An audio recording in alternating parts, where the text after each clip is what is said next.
Bombo Police Report. Mga kabombo, mga ka-Star Nation, dako tayo dyan sa Central Visayas dahil meron hong yung tatay, yung anak at pati kapitbahay na damay na rin ho mga kabombo.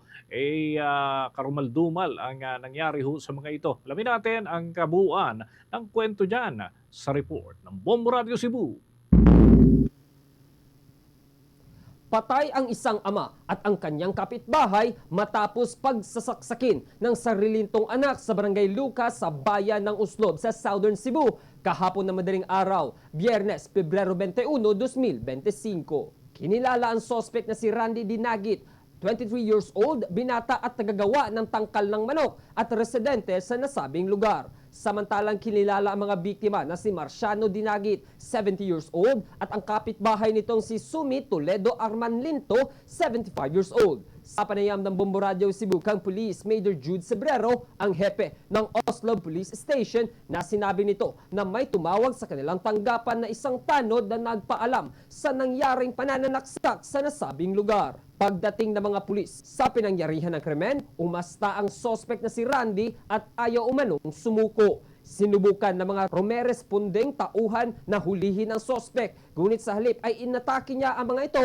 dahilan upang barilin sa ibabang bahagi ng katawan ang sospek na nagresulta sa mga sugat na kanyang natamo. Lumabas sa inisyal na investigasyon ng bandang alas 5:30 ng umaga noong Biyernes ay nagising ang kapatid nitong si Marvy Dinagit dahil sa ingay sa labas ng kanilang bahay. Naglakad siya palabas ng kanilang bahay at nakita nitong ang kapatid niyang si Randy ay paulit-ulit na sinaksak ang kanilang ama na si Marciano.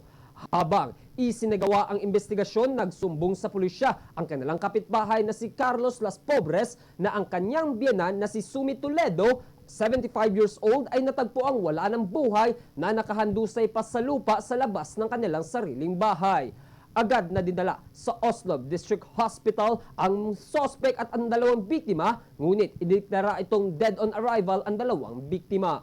Kasalukuyang nasa ospital pa rin ang sospek para sa karagdagang pagsusuring medikal sa kanya, samantalang naghahanda ang mga pulisya sa kaulkulang kaso para sa sospek na ayon pa ay dahil sa sakit sa pag-iisip ang isa sa mga dahilan sa madugong krimen na nagawa. Sa initial investigation na kinandak ng investigator, yung suspect is believed na meron siyang mentally challenged siya. Wala siya sa kanyang tamang pag-iisip that time. At that time, nung 5:30 in the morning, nangyari incident, allegedly, meron siyang naririnig ng mga bumubulong-bulong sa kanya. That's why gawa niya yung crime of parricide and murder sa kanyang tatay at sa kanilang kapitbahay. Mula rito sa lungsod at lalawigan ng Cebu, ako si Bombo Ken Apor. Para sa number 1 and most trusted radio network in the country, Bombo Radio Philippines. Basta Radio. Bombo!